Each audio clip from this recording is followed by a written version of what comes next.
નમસ્કાર વિદ્યાર્થી મિત્રો, સ્વાગત છે તમારું તમારી પોતાની યુટ્યુબ ચેનલ માય ક્લાસમાં. આજે આપણે ભણીશું ધોરણ 7 વિષય ઇંગ્લિશ ગાલા સ્વાધ્યાય પોથી સેમ 2માં યુનિટ 1 એમ આઈ લોસ્ટ. ચલો વિદ્યાર્થી મિત્રો, ફકરો પેરેગ્રાફ વાંચી જાઓ, એના ઉપરથી આપણે પ્રશ્ન જવાબ લખવાના છે. લોકો વેર ઇઝ ફેજાન ફ્રોમ, તો લોકો ફેજાન ઇઝ ફ્રોમ તમિલનાડુ. બીજું, can Lakshmi talk in English, તો લોકો no, Lakshmi can't speak in English. ત્રીજું, ડીડ ફેજાન સ્પીક ઇંગ્લિશ, તો લખો no, Faizan didn't speak Gujarati. Did Faizan speak Gujarati, તો લખો no, Faizan didn't speak Gujarati. ચોથું, વોટ ઇઝ ફેજાન, તો લખો Faizan is a wildlife photographer. પાંચમું, in which standard is Lakshmi, તો લક્ષ્મી ઇઝ ઇન સ્ટાન્ડર્ડ 7. ચલો છઠ્ઠું, why did Faizan ask Lakshmi to help him, તો લખો Faizan asked Lakshmi to help him because he lost his way in the Gir forest. ચલો હવે વિકલ્પ લખો. પહેલીમાં બી, પછી બીજામાં બી, ત્રીજામાં ડી, ચોથામાં એ અને પાંચમામાં બી. બીજો પેરેગ્રાફ વાંચી જાઓ વિદ્યાર્થી મિત્રો, એનો જવાબ લખીશું. Why did Lakshmi ask Faizan to walk on, લખો Lakshmi asked to walk on the kedi. ચાલો ત્રીજો પેરેગ્રાફ વાંચો, એના પ્રશ્ન જવાબ લખીશું. What was the banyan tree called, તો લખો the banyan tree was called Bhutiyo Vad. બીજું, what was the hill called, તો લખો the hill was called Rupalo Dungar. ચાલો હવે MCQમાં લખો સી અને બી. ચોથો પેરેગ્રાફ વાંચી જાઓ, જવાબ લખો. વોટ ડઝ થાપણ મીન, તો લખો થાપણ મીન્સ ટેમ્પલ. પછી લખો વોટ ડઝ ઉગમણે મીન, તો લખો ઉગમણે મીન્સ ધ ઈસ્ટ. ચલો MCQ લખો, પહેલામાં સી પછી ડી. હવે પાંચમો પેરેગ્રાફ વાંચો, એના જવાબ લખો.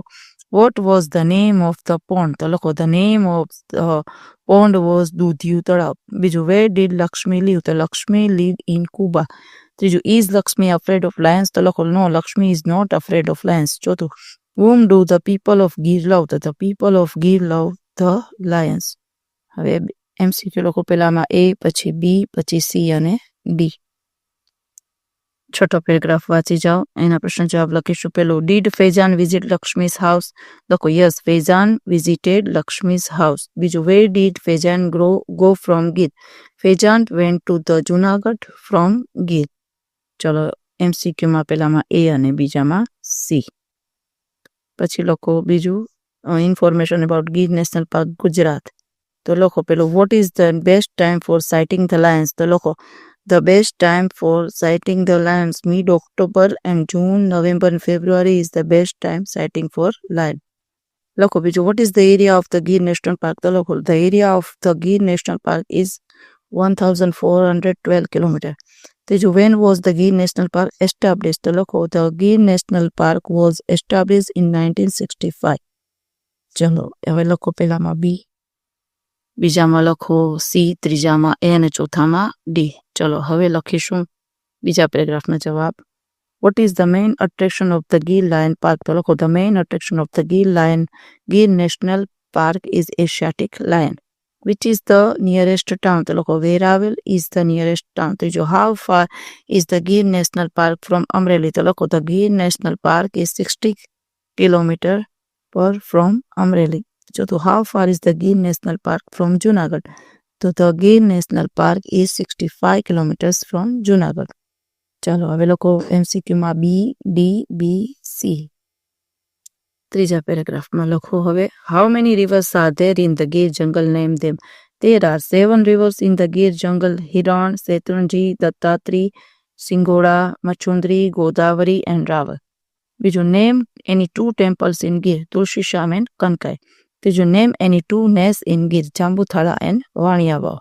ચલો હવે લોકો MCQમાં સી, એ અને બી લખી શકો છો વિદ્યાર્થી મિત્રો. ચોથો પેરેગ્રાફ વાંચો, એના જવાબ લખીશું. Which is the official website of the Gir national park, લખો the official website of the Gir national park is www.girnationalpark.com. બીજું, who is the governing body of Gir national park, તો લખો the former forest department of Gujarat is the governing body of the Gir national park. લખો MCQમાં D, બી, C અને એ. જવાબ લખી શકો છો વિદ્યાર્થી મિત્રો. હવે ચિત્ર જોઈ અને આપણે કાંસમાંથી જવાબ લખવાના છે. પહેલામાં લખો નેક્સ્ટ, બીજામાં લખો ઇન ફ્રન્ટ ઓફ, ત્રીજામાં લખો ઓન, ચોથામાં લખો ઓપોઝિટ, પાંચમામાં લખો અંડર અને છઠ્ઠામાં નિયર, સાતમામાં લખો ઇન, આઠમામાં બિટવીન, નવમામાં બિહાઇન્ડ ને દસમામાં પણ બિહાઇન્ડ. ચાલો હવે ચોથો પ્રશ્ન છે. ફોલોઈંગના સેન્ટેન્સ પહેલામાં લખો લાઇબ્રેરી, બીજામાં બેંક, ત્રીજામાં રેલવે સ્ટેશન, ચોથામાં માર્કેટ, પાંચમામાં પોસ્ટ ઓફિસ, છઠ્ઠામાં હોસ્પિટલ, સાતમામાં હોટેલ, આઠમામાં સ્કૂલ, નવમામાં પોલીસ સ્ટેશન, દસમામાં બસ સ્ટોપ, 11મામાં ઝૂ, 12મામાં સિનેમા હોલ, 13મામાં ગાર્ડન અને 14મામાં એરપોર્ટ. ચાલો વિદ્યાર્થી મિત્રો, પાંચમા પ્રશ્ન છે.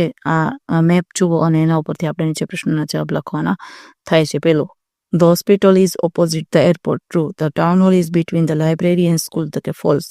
The hospital is at the corner of MG Road. તો કે true. The library is opposite the school. તો કે false. The bus stop is behind the hotel. તો કે true. ચાલો હવે fill in the blanks.